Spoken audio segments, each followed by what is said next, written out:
2x equal to 3y plus 5 হলে 4x minus 6y equal to কত সেটা আমাদের বের করতে হবে।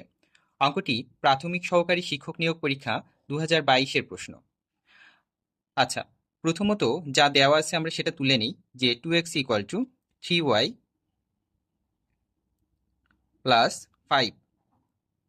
এখন আমরা মান নির্ণয়ের দিকে খেয়াল করি যে আমাদের মান বের করতে হবে 4x মাইনাস 6y। তাহলে আমরা এপাশে যে 3y আছে এটা আমরা বাম সাইডে নিয়ে আসি, তাহলে 2x minus 3y equal to 5। এখন আমরা খেয়াল করি এখানে আমাদের যেটা মান বের করতে হবে সেখানে আছে 4x মাইনাস 6y, কিন্তু আমরা এখানে পেয়েছি 2x মাইনাস 3y। তাহলে আমরা 4x মাইনাস 6y বানানোর জন্য দুই সাইডেই 2 দিয়ে গুণ করে ফেলি, ইকুয়াল টু 2 ইন্টু 5। তাহলে এখানে যদি আমরা 2 দিয়ে গুণ করি তাহলে রেজাল্ট আসছে 4x minus 6y equal to 10। তাহলে 4x মাইনাস 6y এর মান কত বের হলো? 10।